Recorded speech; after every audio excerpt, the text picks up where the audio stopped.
He came back from war with nothing but silence and an aging K9 who never stopped listening. When a forgotten mountain and an abandoned structure pulled them together, no one believed it mattered. But when the ground began to shift, the fire closed in, and lives were suddenly trapped between fear and collapse, one man had to decide: walk away or stay. What happens next will make you believe in quiet miracles and second chances for the forgotten. Before we begin, tell me where you are watching from. Drop your country in the comments below. And if you believe no child or animal should ever face fear alone, hit subscribe now and share this story with someone who needs hope. Duluth, Minnesota, in the autumn of 1974, was not a city that forgave weakness. The wind off Lake Superior arrived early in the morning and stayed until nightfall, cold and unwavering, carrying with it the smell of iron ore, damp timber, and diesel fuel from the docks. Even on clear days, the light felt thin, as if the sun had already begun to retreat south. Winter was not a season here. It was a direction everything leaned toward. Samuel Caldwell lived where the town loosened its grip. His rented house stood near an abandoned rail spur, a low wooden structure with faded siding and a porch that dipped slightly in the middle. The screen door caught unless lifted just right. The windows rattled when freight trains passed in the distance. Sam liked the predictability of it, a place that showed its wear honestly and asked little in return. But he was 41 years old, lean and compact, built by years of physical work rather than deliberate training. His shoulders sat square without tension, as if they had learned long ago how to carry weight without complaint. His hair was dark, cut short along the sides and back, more habit than preference. A permanent shadow of stubble lined his jaw, not careless, simply unimportant. His face carried angles shaped by restraint rather than expression, a narrow nose that had once been broken and healed slightly off-center, cheekbones that caught the light sharply in the morning. His eyes were hazel, steady, and observant, the kind that did not linger on unnecessary detail. People who worked beside him sensed something guarded there, not hostility, but distance earned rather than chosen. Sam worked at the shipyard along the canal, repairing conveyors and winches that hauled ore from lake freighters to rail cars. The machines were old and temperamental, and the work rewarded attention more than strength. Sam suited it. He showed up early, spoke when needed, and left without ceremony. The foreman trusted him because he didn't rush. The other men respected him because he didn't explain himself. In Duluth, that was enough. He had returned from Vietnam without celebration. There were no speeches, no banners, only paperwork and a long flight home that ended quietly. The war had not made him loud or reckless. It had made him precise. He stood with his back to walls. He noticed exits before chairs. Loud noises didn't startle him so much as redirect his attention. These habits did not feel like burdens. They felt like facts. The house was still dim when he woke that morning. The radiator clicked on and off with uneven confidence, barely cutting the chill. Sam moved through his routine without thought. Coffee brewed strong and black, poured into a chipped ceramic mug, water splashed on his face, boots laced tight. He pulled on his work jacket, heavy canvas with worn cuffs, and stood for a moment by the kitchen window, watching the sky lighten from charcoal to gray. The only other movement in the room came from the dog. Rook lay near the doorway, positioned so he could see both the front door and the hallway. He was a retired German shepherd, 7 years old, tall and thick through the chest, his posture calm but alert. His coat was dark sable, nearly black along the spine, fading into warm tan on the legs and underside. Gray had begun to creep around his muzzle, softening the severity of his expression without dulling it. One ear bore a small notch, healed long ago. His amber eyes were clear and focused, tracking Sam without following him too closely. Rook did not behave like a pet. He did not seek affection or reassurance. He chose proximity rather than contact, placing himself where he was most useful. Years earlier, overseas, he had been trained to detect danger before it announced itself. Retirement had removed his harness, not his instincts. Sam trusted those instincts without questioning them. They had learned each other in a place where hesitation carried consequences. Sam had lost his wife, Eleanor, 3 years earlier. Her absence had not shattered him. It had reorganized him. Eleanor had been tall and slender. with chestnut hair that caught copper in the sun and skin that freckled easily in summer. She carried herself with quiet assurance, observant rather than demonstrative. Her eyes were dark and thoughtful, and she spoke carefully, as if weighing the effect of each word. After she died, Sam packed their apartment methodically, labeled boxes, donated what he could not keep, and moved north. Staying had felt like standing inside an echo. Duluth had given him distance. Cold helped. Routine helped more. That morning followed expectation until the moment it didn't. Rook lifted his head sharply, ears angling toward the front of the house. His body did not tense, it aligned. Sam noticed the shift immediately. He set his mug down without sound and listened. Wind moved along the siding. Somewhere, metal creaked. Then came the unmistakable clack of the mailbox lid. Sam stood and reached for his jacket. Rook rose with him, silent, stepping slightly ahead but not blocking his path. Outside, the cold bit cleanly through the canvas as Sam crossed the porch. The mailbox stood at the end of the short drive, its paint bleached nearly white. Inside lay the usual assortment: utility bill, grocery flyer, union notice. Beneath them rested a thick packet of stiff paper, cream-colored, heavier than the rest, its edges clean. The return address caught his attention: Federal Works Bureau, Records Division. It did not belong with the others. Sam considered leaving it there. Bureaucracy had a way of reopening doors best left closed. But as he turned, Rook sat down beside him, eyes fixed on the packet. Not pleading, not excited, simply present, burned as he had been years ago when he sensed something before Sam did. "All right," Sam said quietly. Inside, he placed the packet on the kitchen table. Rook stood close, shoulder brushing Sam's leg, offering weight rather than comfort. The envelope was sealed, official, its surface cool under Sam's palm. Outside, the wind pressed on the house, steady and indifferent. Sam took a slow breath. Whatever this was, it had arrived. He slid a finger beneath the flap and began to open it, unaware that the ordinary shape of his days had already shifted. The envelope resisted at first, the paper stiff enough to demand intention. Sam Caldwell slid it open with a thumb and slid the contents onto the kitchen table, arranging them without thinking the way he arranged tools before a job. The pages were clean, typed, impersonal. Government language had a particular sound even on the page: careful, distant, shaped to leave no fingerprints behind. Rook remained standing at Sam's side, head level with the table, eyes following the movement of the papers as if they carried scent rather than words. The letterhead read, Federal Works Bureau, Northern Region. The first paragraph identified Sam by full name, service number included, then shifted to Eleanor's. The phrasing was neutral, but the effect was not. Eleanor Caldwell, listed as a secondary consultant on a federally sponsored project initiated in the late 1960s. The project status, dormant. The asset, an undecommissioned earth-integrated structure located on public land near Sawtooth Ridge, approximately 60 miles inland from Duluth.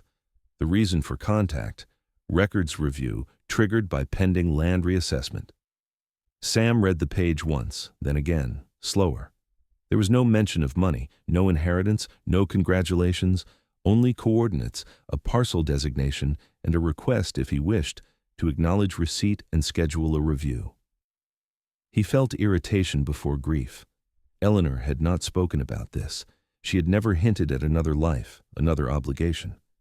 Their years together had been spare but honest. She was not a woman who hid things casually.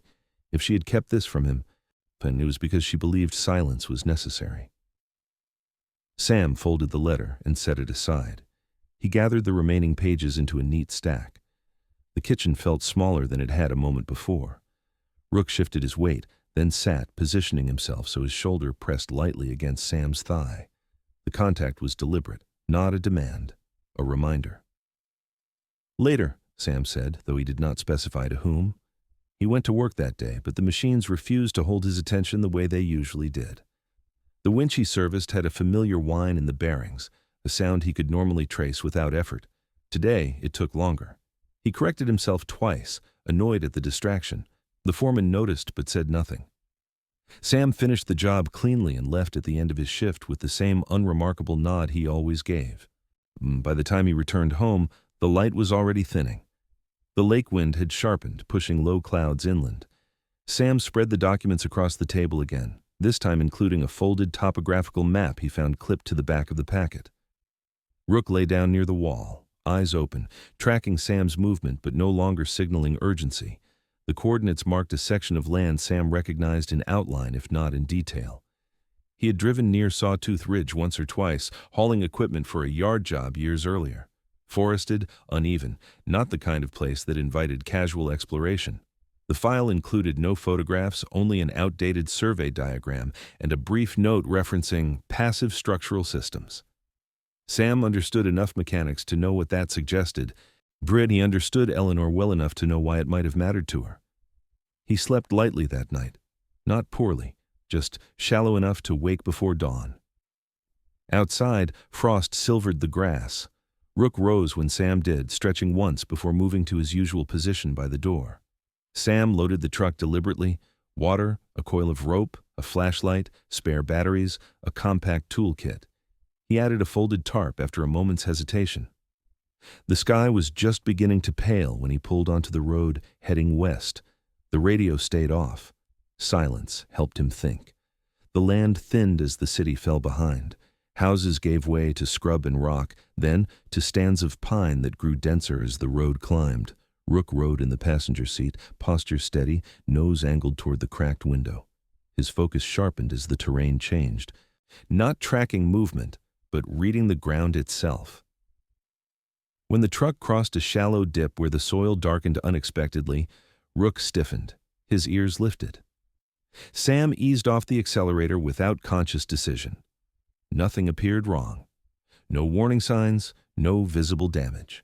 He drove on, but the moment lodged itself in his attention. Near the edge of the ridge, Sam stopped at a small general store that doubled as a fuel station. The building was low and square, its white paint peeling in long strips. Inside, the air smelled of oil, old coffee, and damp wool. A man stood behind the counter, mid-50s, broad through the shoulders with a gray beard cut unevenly, as if trimmed by habit rather than care. His name tag read, Walter. "You're up early," Walter said, glancing toward the window where Rook waited in the truck. His voice was gravelly but not unfriendly. "Long drive," Sam replied. Walter nodded, rang up the fuel, then leaned his weight back against the counter. "Sawtooth Ridge?" Sam paused a fraction too long. "That way." Walter studied him more closely now, eyes narrowing slightly, not with suspicion, but recognition. "Ground up there isn't what it looks like," he said. "Solid until it isn't. Folks forget that." "Seems to be a theme," Sam said.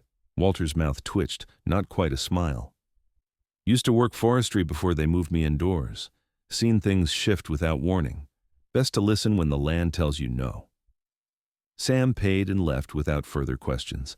Outside, Rook watched him approach, posture easing only once Sam opened the door. The final stretch of road was little more than packed dirt, while Sam parked where the map suggested and cut the engine. The quiet pressed in immediately. No birds, no wind through branches. Even Rook paused before exiting the truck, nose low, tail neutral. He moved in a wide arc, sniffing, stopping at intervals, choosing his path carefully. The structure revealed itself gradually, not as a building, but as a wrongness in the hillside, a line too straight, a shadow too consistent. A door set into the slope, steel beneath layers of weather and moss. Sam approached without touching it at first. The air here felt cooler, steadier. Rook sat abruptly and did not move closer. "You're sure?" Sam said quietly. The door opened with a patient groan. Inside, the temperature dropped just enough to register. The space smelled of earth and old wood, clean and dry. The walls were smooth where hands had shaped them decades earlier. This was not a bunker. This was something considered. Rook stepped inside, then stopped short. His shoulders tightened, ears lifting sharply. He took one step toward a lower passage, then refused to go farther. Sam felt the warning settle into his bones. He did not test it. They explored only what offered itself. Upper levels, shallow corridors, vents that carried light without heat. Sam noted details without cataloging them yet. The structure did not feel abandoned. It felt waiting. As afternoon leaned toward evening, Sam made a decision he did not name. He locked the door behind them, not out of fear, but respect. The drive back felt longer. The sky darkened early, clouds thickening over the ridge. At home, Sam placed the documents back on the table. Rook lay down at his feet, head resting on his paws, eyes still open. Whatever Eleanor had been part of, it was not finished. And walking away, Sam realized, would not end it. It would only leave it unanswered. The following morning broke clear and brittle, the kind of cold that felt earned rather than cruel. Sam Caldwell woke before the sky fully lightened, his body already aligned with the decision he had made the night before. He did not think of it as a commitment. He thought of it as a return. Rook rose when Sam did, stretching once before resuming his quiet watch near the door, posture loose but attentive. Sam packed with restraint, more water this time, a second flashlight, a small pry bar wrapped in cloth to keep it from clattering. He left the radio behind and drove west again, the truck's engine sounding louder in the thin morning air. The road up toward Sawtooth Ridge was empty, its curves familiar now in a way that suggested practice rather than comfort. Frost still clung to the low places, turning the ground pale and deceptive. Rook's attention sharpened as they climbed, his gaze fixed forward, ears shifting with each change in grade. At the ridge, Sam parked farther back than before. He approached the structure on foot, moving deliberately, testing the ground with the edge of his boot where the soil looked darker than it should have. The door waited where it had the day before, unassuming and patient.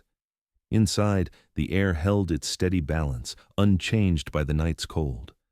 Sam closed the door behind them and stood still long enough to listen. The structure offered no creaks, no settling groans. It held. He spent the first hour doing what he had avoided the previous day. He measured. He traced airflow with a scrap of cloth, watching how it drew inward through narrow vents rather than pushing out. He followed the upper corridors again, noting how they stepped back into the hillside instead of stacking vertically, forcing warm air to rise and redistribute. This was not accidental. Someone had understood the land well enough to design around its moods. Rook moved with him, stopping when Sam stopped, sitting when Sam paused to think. When Sam drifted too near the lower passage again, Rook's body tightened instantly. Not aggressive, not fearful, simply refusing to accompany him further. Sam accepted the boundary without argument. There were places you did not push, even when curiosity pressed hard. Late in the morning, Sam heard it. A distant mechanical hum, low and steady, the kind that traveled through earth before it reached the air. Rook heard it sooner. His ears lifted, his tail went still. Sam stood, one hand resting against the packed clay wall. The vibration was faint but unmistakable. Someone was working nearby. He stepped outside and scanned the slope below. The trees thinned where the land dipped, revealing a dirt spur road he had not noticed before. At its edge sat a yellow survey truck, its paint bright against the muted landscape. Two men stood near it, conferring over a tripod-mounted instrument. Sam descended carefully, staying visible but unhurried. One of the men noticed him and straightened. He was in his mid-30s, tall and narrow-shouldered, with sandy hair cut short and a beard that looked more like neglect than style. The other was older, stockier, his face weathered into permanent lines, gray stubble shadowing his jaw. Both wore work jackets marked with the same logo, North Star Materials. "Morning," the younger man said, tone polite but guarded. His eyes flicked briefly to Rook, then back to Sam. "Didn't expect company up here." "I could say the same," Sam replied. The older man stepped forward. He had a square build and hands thickened by years of manual work. His eyes were sharp, assessing. "We've got permits," he said, not unkindly. "Preliminary survey only." "Survey for what?" Sam asked. "Aggregate," the younger man answered. "Possibly copper. Depends what the core samples say." Sam felt the shape of the words settle. He glanced back toward the hillside where the structure hid in plain sight. "You drilling today?" "Not yet," the older man said. "Just marking." Rook shifted closer to Sam, his posture angled subtly toward the ground between them and the ridge. Sam noticed the dog's focus narrow, attention fixed not on the men but on the soil itself. "You might want to reconsider where you place your markers," Sam said evenly. "That slope isn't stable." The younger man frowned. "Our maps don't show any faults." "Your maps are new," Sam said. "The ground is older." The older man studied Sam for a long moment, then shrugged. "We'll note it," he said, a dismissal dressed as courtesy. "Appreciate the concern." They returned to their instruments. Sam did not argue. He climbed back toward the structure with Rook close at his side, the hum of equipment fading but not disappearing. Inside, the balance felt subtly altered, not warmer, not cooler, attentive. Sam stood in the middle tier and pressed his palm to the wall. The vibration came and went, faint enough to ignore if you didn't know what to listen for. Eleanor had known. That much felt certain now. He worked through the afternoon, careful not to force access where the structure resisted. In a narrow alcove off one of the upper corridors, he noticed a seam he had missed before. Not damage. A join, packed with clay and reinforced with timber, smoothed to disappear unless the light struck it just right. Rook noticed it too. He stopped and placed one paw against the surface, not scratching, not digging, simply touching. "All right," Sam murmured. He worked patiently, using the pry bar with restraint, brushing away packed earth rather than prying it loose. The panel shifted after a few minutes, opening inward to reveal a narrow chamber. The air inside was denser, cooler, untouched by the gentle circulation elsewhere. Rook leaned forward, sniffed once, then sat back on his haunches, posture alert but calm. Inside lay a small table in a metal storage case, with its latch dulled by time. Sam opened it slowly. The contents were orderly, rolled blueprints tied with twine, a leather-bound notebook, and a thin envelope resting on top. The paper of the envelope was newer than the rest, its edges less yellowed. Sam recognized the handwriting immediately. Eleanor's script was precise but unpretentious, each letter placed with care. He did not open it yet. He unrolled the blueprints first, spreading them on the table. Cross-sections of the structure filled the pages, annotated with measurements and arrows indicating airflow, thermal mass, and load paths. This was not a shelter built in fear. It was a system designed to moderate extremes. Beneath the plans lay the notebook. The name inside the cover read, Dr. Martin Hale. The entries were methodical, but written by someone trained to think in processes rather than stories. Hale described an experimental project focused on integrating structural design with geological pressure management. Later entries grew darker: unstable subsurface pockets, a miscalculation, an injury during testing. The final note was brief: paused pending reassessment. Do not disturb lower chambers without full survey. Sam closed the notebook and sat back. Rook moved closer, placing his weight against Sam's leg. Outside, the hum of equipment grew louder for a moment, then receded. Sam opened Eleanor's envelope last. Inside was a single page. Sam, it read.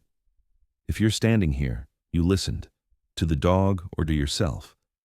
This place was never meant to be owned. It was meant to be understood. They will see resources. They won't see consequences. Please don't walk away without knowing what's at stake.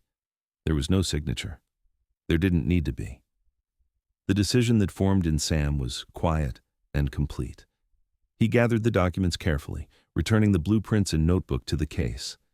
He left the panel open, not as an invitation, but as acknowledgement. When he stepped outside, the light had shifted, afternoon leaning toward evening. The survey truck was gone. The markers remained. Rook paused at the threshold, then lay down inside the structure, body relaxing in a way it had not earlier. Sam locked the door behind them and stood for a moment with his hand against the steel, feeling the cool seep into his palm. Whatever came next, he would not be late to it. The first notice arrived 2 days later, folded once, and slid through the slot in Sam Caldwell's door with the practiced indifference of routine. He found it when he came home from the yard, boots leaving a thin trail of grit across the kitchen floor. The paper was heavier than ordinary mail, the tone unmistakable before he read a word. Preliminary land use review, it said, the language careful, the deadlines precise. It did not accuse, it assumed. North Star Materials had filed for expanded access pending environmental assessment, public land, temporary entry, no immediate disruption anticipated. Sam set the notice on the table beside Eleanor's letter and the rolled blueprints he had brought home the night before. Rook lay near the wall, head up, eyes tracking Sam's hands. The dog's posture was relaxed but watchful, as if he had already learned the rhythm of what followed paperwork. Sam did not respond immediately. He cooked dinner, ate standing at the counter, washed the plate. He slept lightly, waking once when a truck passed on the highway, then again before dawn when the house settled into the cold. By morning, the decision he had made at the ridge had matured into a plan that favored patience over urgency. He returned to the structure late that morning, parking well below the markers the surveyors had left behind. The sky was overcast, low clouds pressing down on the ridge, flattening sound. Inside, the air remained steady, indifferent to the weather's mood. Sam spread the blueprints across the middle tier and began cross-referencing them with the marks he remembered seeing on the ground outside. He worked slowly, marking nothing. They memorizing instead. Rook moved only when Sam moved, sitting when Sam paused, his presence a constant measure.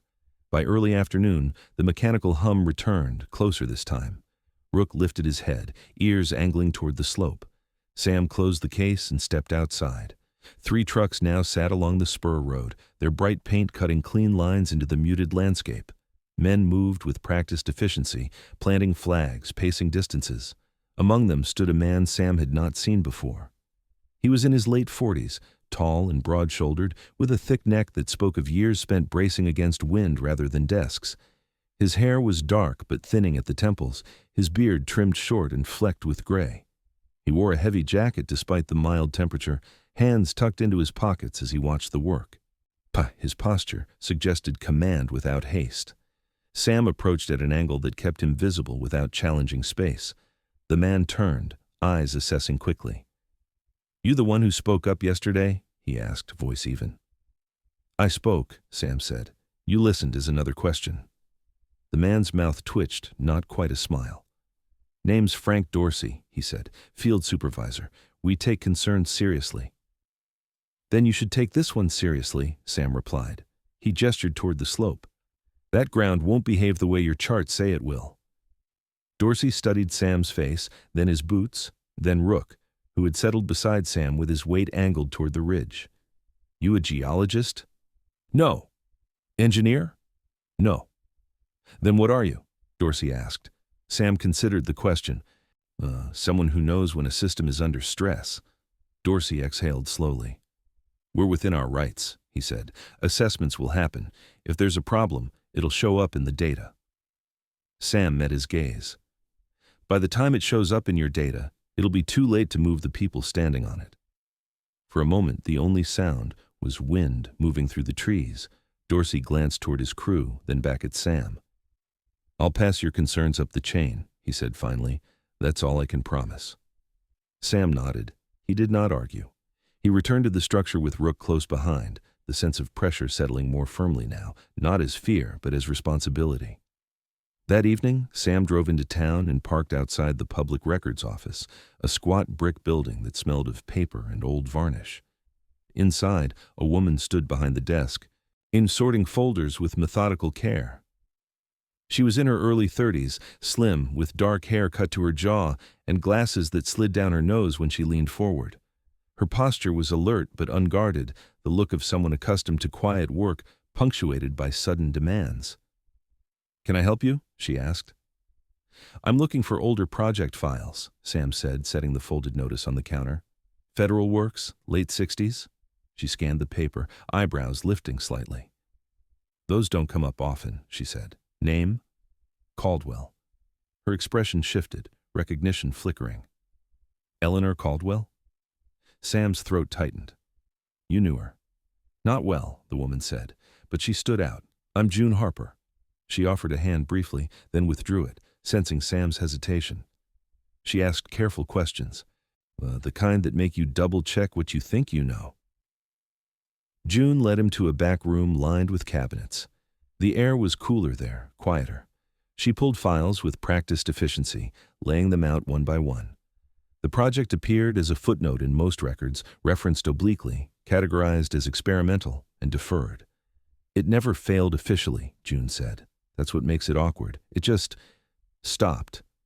"Why?" Sam asked. June hesitated. "There was an incident."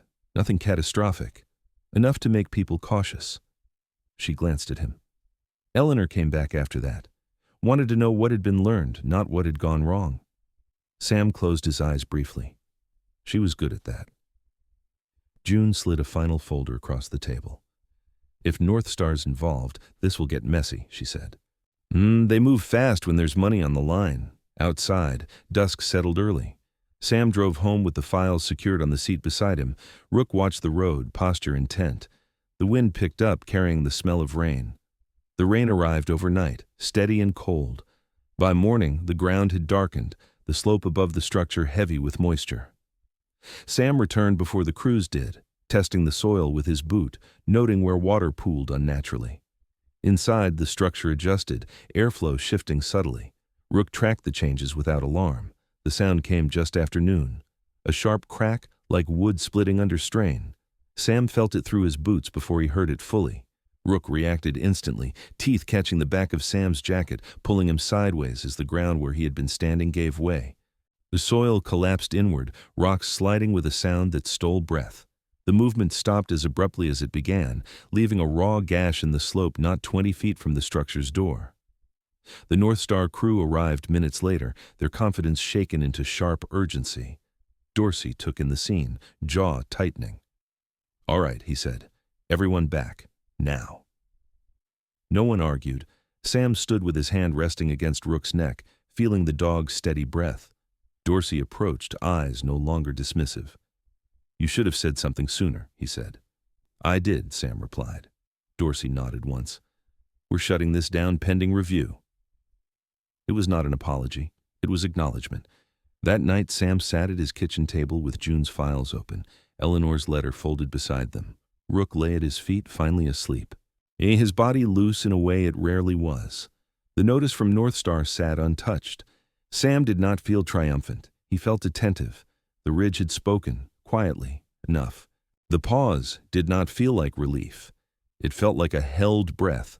Sam Caldwell sensed it the moment he returned to the ridge the morning after the collapse, an absence of noise where noise had been, a stillness that carried weight rather than calm. The North Star trucks were gone, the spur road empty except for ruts pressed deep into the damp soil. Flags remained where they had been planted, thin strips of color marking decisions that had not yet been unmade. Sam parked below the slope and walked the last stretch on foot. The ground had firmed overnight, crusted by cold, but it still carried the memory of movement. He tested it with the side of his boot, careful not to trust appearances. Rook moved ahead in a shallow arc, nose low, posture measured. The dog was 7, old enough to carry experience without slowing, his gait efficient. His focus unromantic. When he stopped, Sam stopped. When Rook angled away from a patch of darker soil, Sam followed without asking why. Inside the structure, the air felt steadier than the day before, as if the system had absorbed the disturbance and redistributed it. Sam set his pack down and took out the blueprints again, spreading them on the middle tier. He did not write notes. He memorized. The drawings were clear enough to reward attention, channels guiding airflow upward and back, load paths that curved around weaker pockets rather than through them. Dr. Hale's hand had been careful. Eleanor's interest, Sam realized, had not been sentimental. It had been practical. By mid-morning, a Forest Service truck eased onto the spur road below, its engine muted, respectful. Although Sam watched from the doorway as a man stepped out and surveyed the slope before approaching. He was tall but slightly stooped, as if years of uneven ground had taught his spine caution.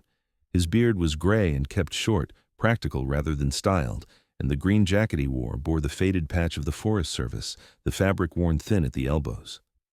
"Morning," the man said when he reached Sam. His voice carried the gravel of someone who had spent most of his life outdoors. "Name's Cole Maddox," Sam nodded. "Sam Caldwell." Cole's eyes flicked to Rook, who sat just inside the threshold, body relaxed but alert. "I've seen you up here," Cole said, "and your dog, he pays attention." "He has reasons," Sam replied. Cole smiled faintly at that. "So do I." He gestured toward the raw scar in the slope where the collapse had occurred. "That was enough to wake a few people up. Not everyone. Enough." They walked the ridge together, Cole moving slowly, stopping often to kneel and feel the soil with his hands. He spoke sparingly, choosing words the way he chose steps. The mountain, he explained, held pockets of pressure that shifted quietly over time. Drill into the wrong place and the ground would not fail loudly. It would fold inward, carrying anything above it with deceptive grace. North Star sees materials, Cole said. They don't see systems. Sam glanced back toward the structure. Someone did. Cole followed his gaze. That house, he said carefully, is older than most of the paperwork attached to it, built when folks thought they could outthink weather instead of fighting it. He paused. You planning to stay? Sam did not answer immediately. He rested his hand against the steel door, feeling its cool steadiness. I'm planning to understand, he said at last. Cole nodded once, satisfied. That'll do for now. In town that afternoon, Sam met June Harper again at the records office. She had brought additional files, thin folders that filled in gaps the federal documents left open. She worked with quiet efficiency, her glasses sliding down her nose as she leaned forward, pushing them back with the side of her finger without breaking her train of thought. There was pressure, she said, tapping one folder. Political, funding cycles. When the incident happened, it was easier to defer than to explain. And Eleanor? Sam asked. June's mouth softened. She came after the deferral, not angry, curious. She wanted to know what had been learned, not who had been blamed. June hesitated. She asked me once what happens to places like this when people stop paying attention. I didn't have a good answer. Sam did. He just hadn't known it yet. The call came that evening, clipped and formal. North Star's legal office. Temporary suspension pending independent review. No apology, no acknowledgement of fault. Just a recalibration of timelines. Sam hung up without comment. Rook rose from the floor and placed his head against Sam's knee, weight solid and present. That night, rain returned, heavier than before. Wind pressed against the house, rattling the windows. Sam lay awake listening, not to the storm itself, but to what it might stir. He thought of the structure holding its balance beneath the ridge, of the vents drawing breath, of the corridors guiding pressure away from weakness. He slept eventually, the kind of sleep that comes when vigilance loosens, but does not vanish. The following afternoon brought smoke. It arrived first as a smell, dry, sharp, unmistakable, carried on a shifting wind. By the time Sam reached the ridge, a thin plume had risen beyond the far tree line, dark against the pale sky. A small fire, for now, but moving fast in the dry undergrowth. Radios crackled along the spur road as Forest Service trucks arrived, their urgency contained but real. Cole found Sam near the structure, his expression set. Fire jumped the line, he said. Evac routes on the lower road are compromised. We've got vehicles stuck on the spur. Sam did not hesitate. He looked to Rook, who was already moving toward the door, posture intent. Bring them here, Sam said. Theater the air will hold. They came in measured groups, 3 families and a ranch hand, smoke-stung and shaken. One woman, late 30s, hair pulled back hastily, clutched a toddler to her chest. A man in his 50s with a sun-cracked face and a limp leaned heavily on a makeshift cane. The ranch hand, barely out of his 20s, stared at the walls with open disbelief. Inside, the temperature remained tolerable.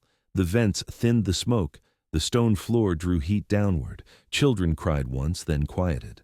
Rook moved among them exactly once, checking faces, then returned to his place along the inner wall, body relaxed but alert. It listens, the ranch hand said, voice hushed. Sam nodded. That's the idea. By nightfall, the wind shifted. The fire moved past the ridge, it leaving smoke and ash, but sparing the structure and those inside it.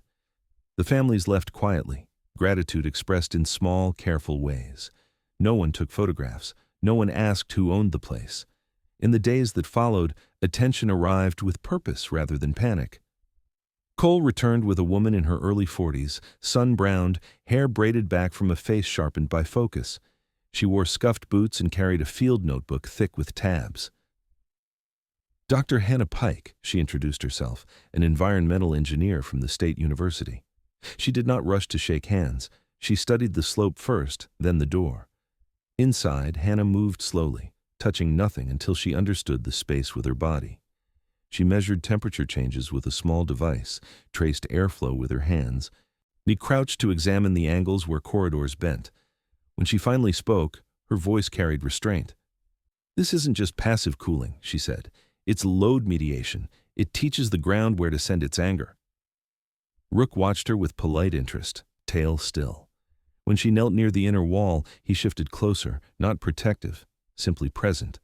Hannah noticed and smiled. "He's reading microchanges," she said. "Better than our sensors in some conditions." By the end of the week, the pause hardened into protection. Reports were filed. The site was reclassified pending long-term study. Northstar withdrew their equipment piece by piece. The flags disappeared. The ridge exhaled. Sam did not celebrate. He adjusted. He repaired what needed repair and left alone what worked. He placed Dr. Hale's notebook back in its chamber, leaving the panel unsealed, not as invitation, but acknowledgement. Near the path, he fixed a simple sign burned into reclaimed wood.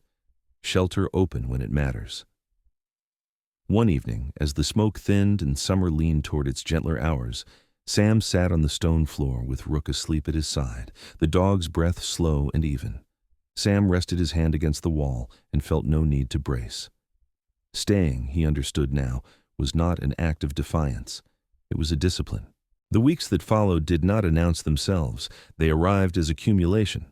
Paperwork stacked neatly, visits scheduled and rescheduled, the slow return of ordinary sounds to the ridge. Summer leaned into its late posture, days still warm but no longer reckless, nights cool enough to remind the ground how to hold. Sam Caldwell felt the change in his joints before he saw it in the light. He kept to a routine that did not pretend to be permanent.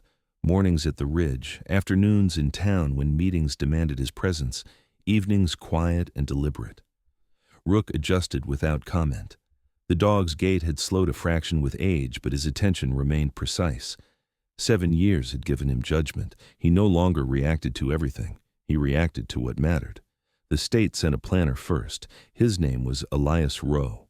No early 40s, tall and angular, with a neatly trimmed beard that emphasized a mouth accustomed to pausing mid-sentence. He dressed carefully, not for fashion but for credibility.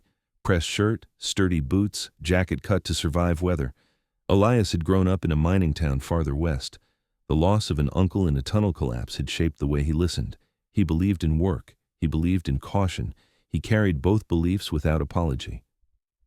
They walked the ridge together while Elias asked questions that arrived slowly and landed precisely. He wanted to know how the structure behaved when storms passed, how the vents responded to sudden temperature changes, how pressure redistributed when heavy equipment moved nearby. Sam answered what he could, and did not speculate where he could not. Rook set the pace, or stopping where the ground thinned, choosing routes that curved rather than cut straight. "This place doesn't want to be rushed," Elias said at last. "No," Sam replied. "It wants to be understood." Elias nodded and wrote nothing down. He had learned, he said later, that not everything worth noting fit neatly on a form. June Harper came on weekends now, trading the records office for the ridge with a quiet sense of purpose. She dressed for the climb, sturdy shoes, hair pulled back, sleeves rolled. Her curiosity remained measured, never prying. She brought food and questions, both offered without expectation. Sam noticed that she listened to Rook the way he did, watching posture before sound, weight before movement. They spoke of Eleanor only when the work demanded it. June shared small details Sam had not known. Eleanor's habit of tracing diagrams with her finger while thinking, the way she paused before asking a difficult question. None of it felt intrusive. It felt like alignment. The county inspector arrived in mid-August. Her name was Mara Quint, mid-50s, compact and solidly built, iron-gray hair cut close to her head. Her face bore the calm of someone who had delivered unwelcome truths often enough to stop softening them. She wore a weathered coat and carried no clipboard. She preferred to look first. Mara moved through the structure slowly, hands in her pockets, pressing her palm to the walls as Sam had done weeks earlier. She crouched near a vent, eyes closed, feeling the current with the patience of experience. When she straightened, she studied Rook, who sat nearby with his head slightly tilted, reading her the way he read everyone who mattered. "This doesn't behave like a normal building," Mara said finally. "No," Sam agreed. "It behaves like a system," she said, not as conclusion, but as acknowledgement. She smiled once, brief and genuine. Smartest thing here might be the dog. Rook's tail gave a single, restrained thump against the stone. Mara's report did not make everyone happy. It was not meant to. It recommended a rare classification, historical and technical significance combined, paired with restrictions that favored monitoring over extraction. It spoke in careful language about risk mitigation and public safety. It included an appendix of observations Sam had contributed, overlaid with data Hannah Pike had gathered during her return visits. North Star withdrew their appeal quietly. Equipment disappeared a truck at a time. The spur road returned to its uneven silence.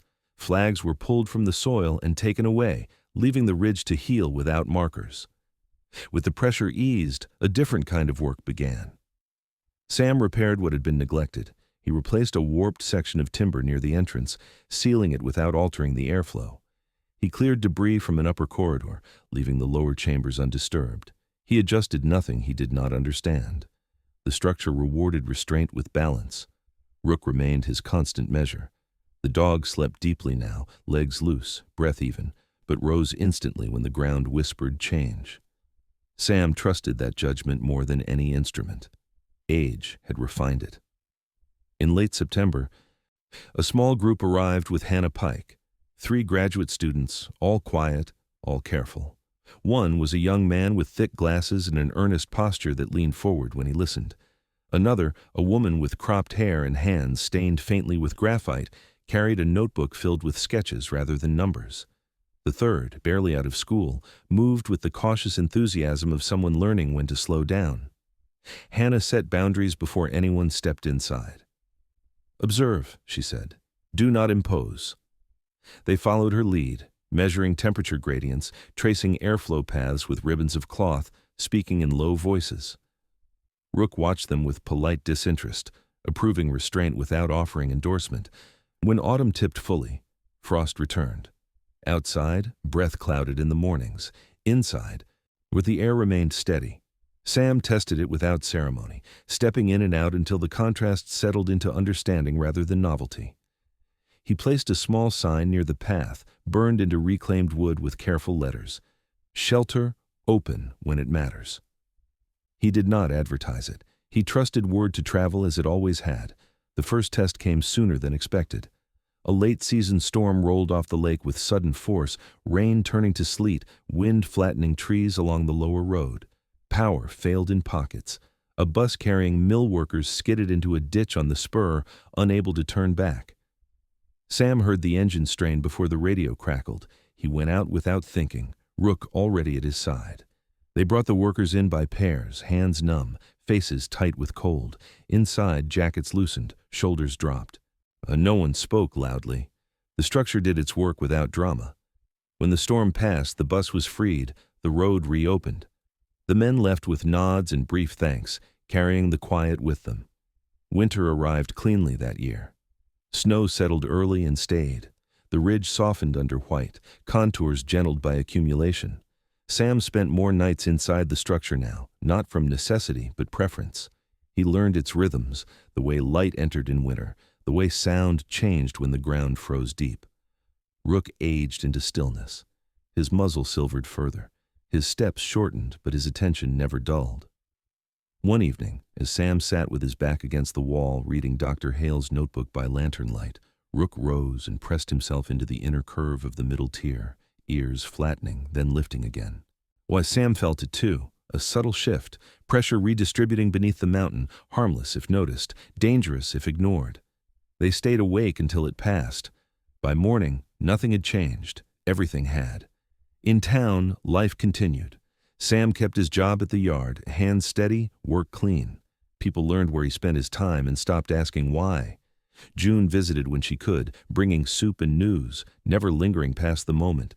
Elias sent updates that read like conversations rather than directives. Mara checked in once a season, asking questions that mattered and leaving the rest alone. One night near the end of winter, Sam opened Eleanor's letter again. The paper had softened with handling. He read it without hurry, then folded it and placed it back where it belonged. Rook slept at his feet, breath deep, dreams gentle. Sam did not feel chosen, he felt positioned. The work that remained was not heroic, it was attentive. He would keep listening. He would stay where listening mattered. Outside, snow fell without urgency. Inside, the system held. Spring did not arrive all at once. It came in negotiations, ice retreating from the shaded gullies first, then the long, careful softening of the ridge where winter had pressed hardest. Sam Caldwell felt the change under his boots before he trusted it with weight. The ground answered differently now, less brittle, more willing, as if the mountain had decided to breathe again, but had not yet committed to warmth. Rook sensed it too. At 8 years old now, the German shepherd had grown heavier through the chest and slower in the hips, his once black coat threaded with silver along the muzzle and ears. His eyes remained clear, amber, steady as ever, but his movements had learned economy. He no longer wasted steps, he chose them. When he stopped, it was final. When he lay down, it was because the place had earned his rest. Sam spent his mornings at the ridge and his afternoons back in Duluth, keeping his job at the yard without fanfare. The men there had stopped asking questions. They noticed the steadiness in him, the way his attention never drifted far, and they respected it. Sam fixed machines, clocked out, and drove back toward the place that had rearranged his life without asking permission. One afternoon in early April, he found tire tracks near the lower bend of the spur road that did not belong to any state vehicle he recognized. They were lighter than North Star's rigs, narrower, with a shallow tread pattern that suggested a private truck rather than equipment. Rook paused at the edge of the tracks, sniffed once, then lifted his head. No alarm, just awareness. Sam followed the marks until they ended near the stand of younger pines, where a man sat astride a chestnut horse, reins loose in his hands. The man was in his late 30s, lean with a narrow face and dark beard grown thick through the winter and trimmed unevenly as if cut with a knife rather than scissors. His hair was dark and pulled back at the nape with a leather tie.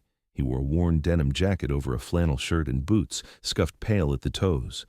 His posture was relaxed but not careless, balanced in the saddle with the confidence of someone who trusted the animal beneath him. The horse shifted its weight, ears swiveling toward Sam and Rook, then settling again. It was a sturdy animal, 15 hands maybe, chest broad, coat glossy despite the season. The reins lay slack. The horse was not being held. It was choosing to stay. "Didn't expect to see anyone up here," the man said, voice even. "Was not defensive." "You're not trespassing," Sam replied, "but you're close." The man nodded once. "Name's Lucas Bennett," he said. "I lease land farther east. Been riding these trails since I was a kid." He glanced toward the ridge, heard there was something different about this place. Rook sat down, posture neutral. Lucas noticed the dog, eyes narrowing slightly, not with fear, but assessment. "That's a working dog," he said.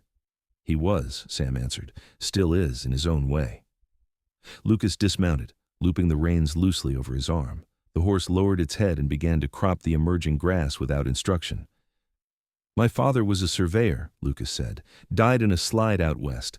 After that, I learned to read land the way he tried to teach me. Quietly." He looked back toward the structure. Barely visible unless you knew how to see it. "This hill doesn't lie," he added, "but it doesn't explain itself either." Sam considered him, then nodded. "That's accurate." They walked together a short distance, Sam careful not to lead Lucas closer than necessary. He spoke plainly, not revealing more than the situation required. Lucas listened without interrupting, hands steady on the reins. When Sam finished, Lucas did not ask to see inside. He did not press. "Good," he said instead. "Some places don't need visitors, they need witnesses." The horse snorted softly, as if agreeing. Lucas swung back into the saddle and tipped his head in acknowledgement before riding off, the tracks light, respectful. That evening, Sam found June Harper waiting at the base of the ridge, her car parked where the road widened just enough to turn around. She stepped out when she saw him, hands tucked into her jacket pockets against the chill. "They've scheduled a public hearing," she said without preamble. "Small, procedural, mostly to formalize what's already happening." "When?" Sam asked. 2 weeks, June replied. "I thought you should know before the notices went up." Rook stood between them, weight evenly distributed, eyes flicking from one face to the other. June smiled faintly at him. "He's getting older," she said. "So am I," Sam replied. The hearing was held in a low-ceilinged municipal room that smelled faintly of dust and coffee. Folding chairs scraped against linoleum. A dozen people attended, local officials, 2 state representatives, a handful of residents whose interest ran deeper than curiosity.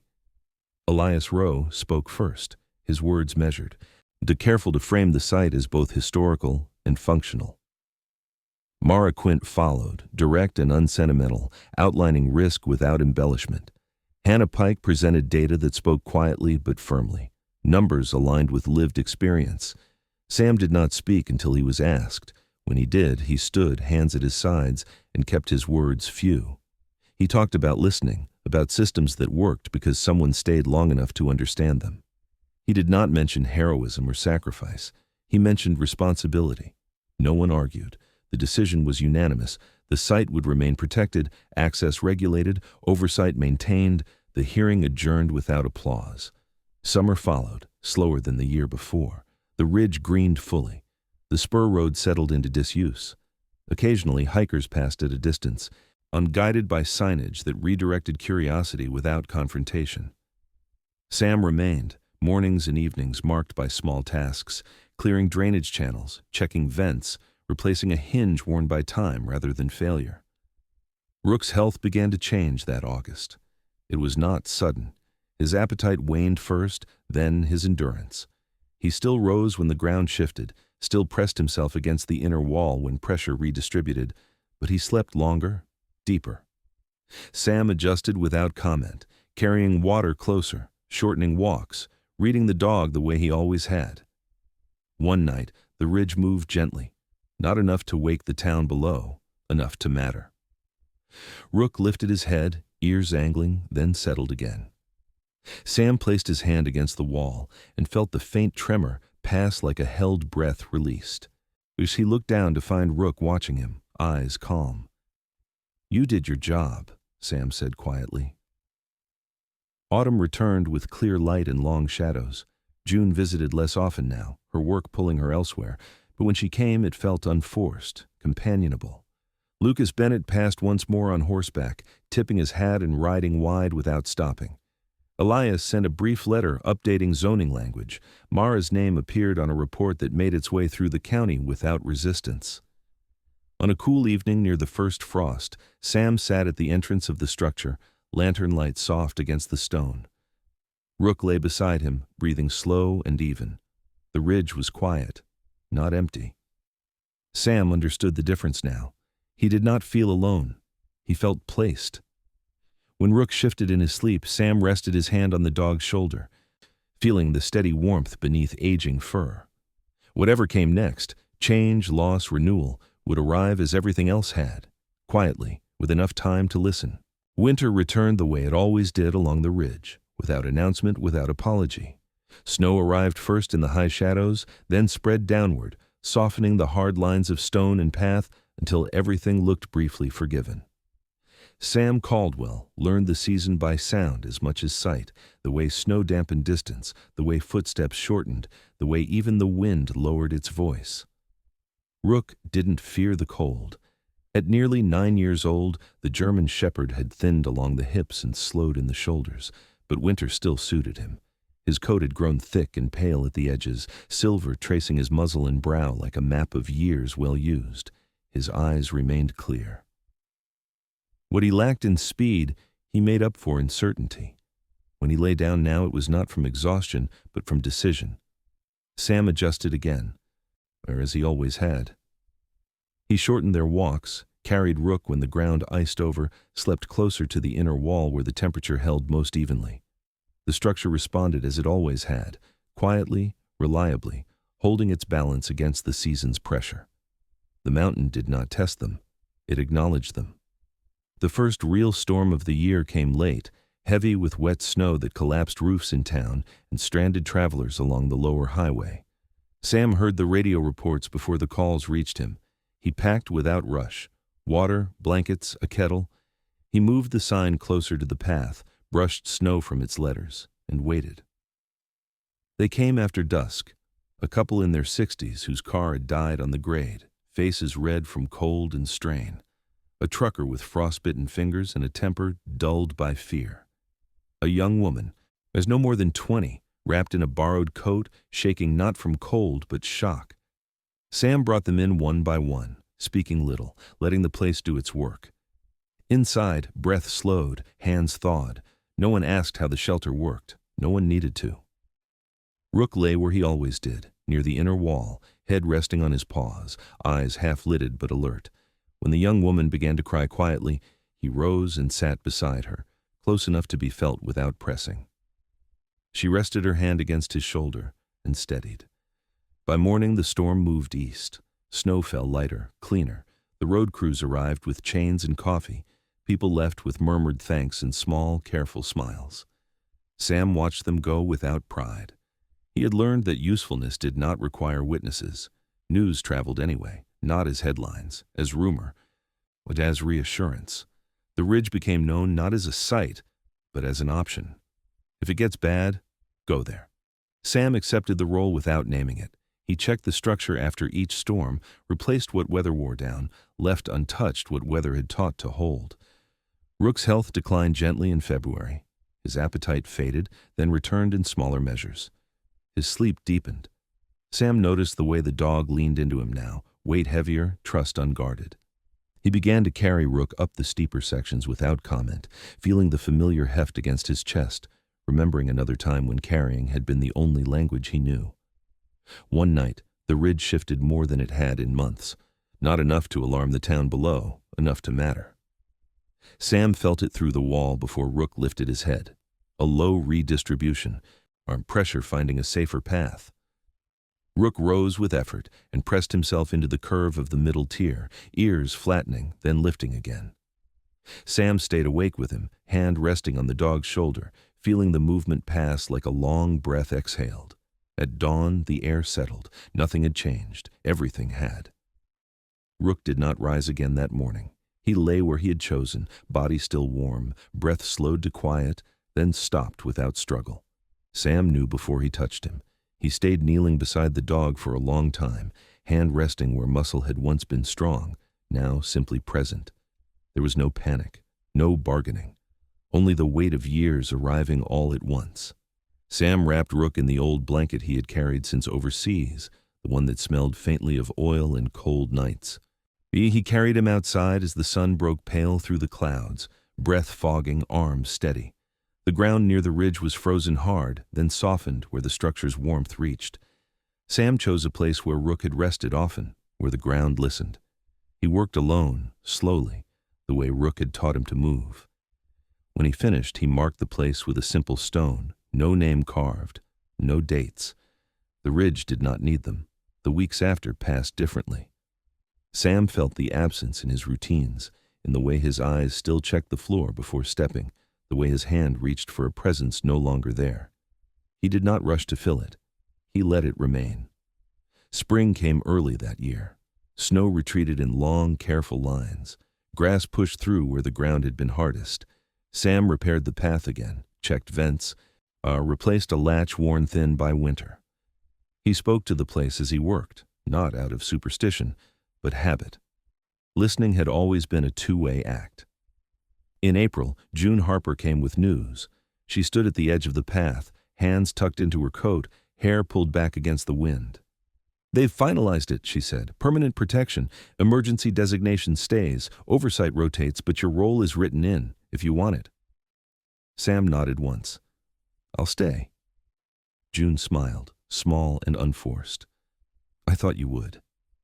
She stayed only long enough to share coffee in silence. When she left, Sam returned to the structure and sat where Rook had slept, the stone cool beneath him, the air steady. He did not feel empty. He felt widened.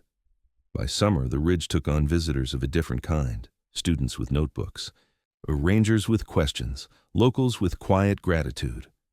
Sam guided when asked, stepped back when not. He corrected gently. He refused spectacle. The place rewarded that discipline with balance. One afternoon, Lucas Bennett rode past again, his chestnut horse older now, steps slower but sure. Lucas tipped his hat, reins loose. "Heard about your dog," Lucas said. "Good one." "He was," Sam replied. They stood together a moment, watching the ridge breathe under the sun. Then Lucas rode on, wide of the path, respectful as always. As autumn returned, Sam placed a second sign beside the first, smaller, burned with the same careful hand. Listen first. He did not explain it. Those who needed it understood. On a clear evening near the end of October, Sam sat alone at the entrance, lantern light soft against the stone. The ridge was quiet. It was not empty. He rested his hand against the wall and felt the familiar steadiness answer back. Sam Caldwell did not feel rescued. He did not feel chosen. He felt aligned. The miracle, he understood at last, was not the structure or the mountain or even the lives it sheltered.